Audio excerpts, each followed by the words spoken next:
सत श्री अकाल जी। आज ਅਸੀਂ डिस्कस करेंगे स्टडी वीज़ा ਦਾ ਇੱਕ बहुत ही important topic SOP mean statement of purpose.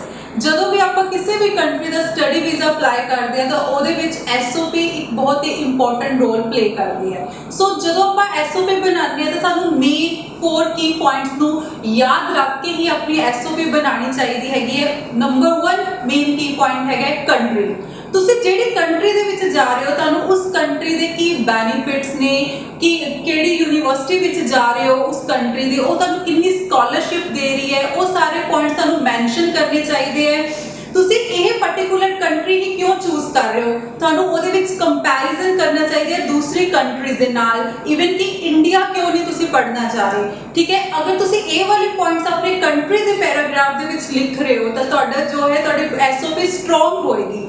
Second major point ਆਉਂਦਾ ਹੈਗਾ ਉਹਦੇ ਵਿੱਚ ਤੁਹਾਡਾ ਕੋਰਸ ਐਂਡ ਮੋਡਿਊਲਸ। ਤੁਸੀਂ ਕਿਹੜਾ ਕੋਰਸ ਚੂਜ਼ ਕਰ ਰਹੇ ਹੋ, ਉਸ ਕੋਰਸ ਦੇ ਕੀ ਬੈਨੀਫਿਟਸ ਨੇ, ਕੀ ਉਹ ਕੋਰਸ ਤੁਹਾਡੀ ਸਟੱਡੀ ਪ੍ਰੀਵੀਅਸ ਸਟੱਡੀ ਦੇ ਨਾਲ ਰਿਲੇਟ ਕਰ ਰਿਹਾ ਹੈਗਾ, ਉਹ ਕੱਲ ਨੂੰ ਤੁਹਾਡੇ ਫਿਊਚਰ ਪਲਾਨਸ ਦੇ ਵਿੱਚ ਕੀ ਬੈਨੀਫਿਟ ਲੈ ਕੇ ਆਏਗਾ। ਤੁਹਾਨੂੰ ਇਹ ਸਾਰੀ ਚੀਜ਼ਾਂ ਨੂੰ ਐਲੈਬੋਰੇਟ ਕਰਨਾ ਪਏਗਾ ਤੁਹਾਡੀ SOP ਦੇ ਵਿੱਚ।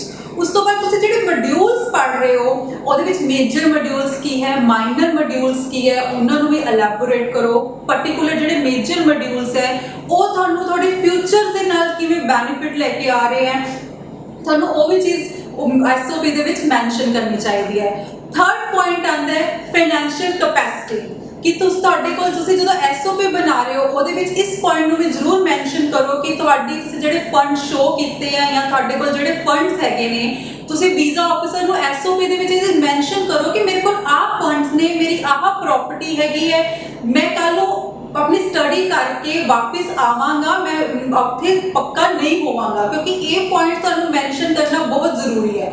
ਲਾਸਟ ਜਿਹੜਾ ਇੰਪੋਰਟੈਂਟ ਮੇਨ ਪੁਆਇੰਟ ਹੈਗਾ ਤੁਹਾਡੀ SOP ਦੇ ਵਿੱਚ ਫਿਊਚਰ ਪਲਾਨਸ। ਤੁਹਾਨੂੰ ਵੀਜ਼ਾ ਆਫਿਸਰ ਨੂੰ SOP ਦੇ ਰਾਹੀਂ ਇਹ ਦੱਸਣਾ ਪਏਗਾ ਕਿ ਇਹ ਜਦੋਂ ਮੈਂ ਕੋਰਸ ਕਰ ਰਿਹਾ ਵਾਂ ਇਹਦਾ ਮੇਰੇ ਫਿਊਚਰ ਦੇ ਵਿੱਚ ਕੀ ਬੈਨੀਫਿਟ ਹੈਗਾ, ਮੈਂ ਬਾਹਰ ਸਟੱਡੀ ਕਰ ਰਿਹਾ ਵਾਂ, ਮੈਨੂੰ ਕੱਲ ਨੂੰ ਇੰਟਰਨੈਸ਼ਨਲ ਡਿਗਰੀ ਜਦੋਂ ਮੈਨੂੰ ਹਾਸਿਲ ਹੋ ਜਾਏਗੀ ਤਾਂ ਮੇਰੇ ਕਰੀਅਰ ਦੇ ਵਿੱਚ ਕੀ ਇੰਪੈਕਟ ਪਏਗਾ। ਤੁਹਾਨੂੰ ਆਪਣੀ ਪ੍ਰੋਪਰ ਨੌਲੇਜ ਸਰਚ ਕਰਨੀ ਚਾਹੀਦੀ ਹੈਗੀ ਕਿ ਕਿਹੜੀ ਕੰਪਨੀ ਦੇ ਵਿੱਚ ਤੁਸੀਂ ਇੰਡੀਆ 'ਚ ਆ ਕੇ ਕੰਮ ਕਰੋਗੇ, ਤੁਹਾਡਾ ਕੀ ਪੇ ਸਕੇਲ ਹੋਏਗਾ, ਉਹ ਸਾਰੀਆਂ ਚੀਜ਼ਾਂ ਤੁਹਾਨੂੰ ਆਪਣੀ ਇਸ SOP ਦੇ ਵਿੱਚ ਮੈਂਸ਼ਨ ਕਰਨੀਆਂ ਚਾਹੀਦੀਆਂ ਨੇ। ਜਿਹੜੇ ਮੈਂ ਤੁਹਾਨੂੰ ਆ 4 ਮੇਨ ਇੰਪੋਰਟੈਂਟ ਪੁਆਇੰਟਸ ਦੱਸੇ ਨੇ, ਅਗਰ ਤੁਸੀਂ ਆਪਣੀ SOP ਦੇ ਵਿੱਚ ਮੈਂਸ਼ਨ ਕਰੋਗੇ ਤਾਂ ਤੁਹਾਡਾ ਜੋ ਵੀਜ਼ਾ ਸਕਸੈਸ ਰੇਟ ਹੈ ਉਹ ਹਾਈ ਹੋਏਗਾ।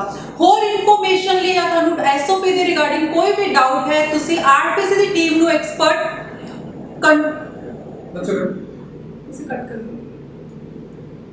ਅਗਰ ਤੁਹਾਨੂੰ ਤੁਹਾਡੀ SOP ਦੇ ਵਿੱਚ ਕੋਈ ਵੀ ਡਾਊਟ ਹੈਗਾ ਤਾਂ ਤੁਸੀਂ RPC ਦੀ ਐਕਸਪਰਟ ਟੀਮ ਨੂੰ ਕੰਟੈਕਟ ਕਰ ਸਕਦੇ ਹੋ। Thank you so much.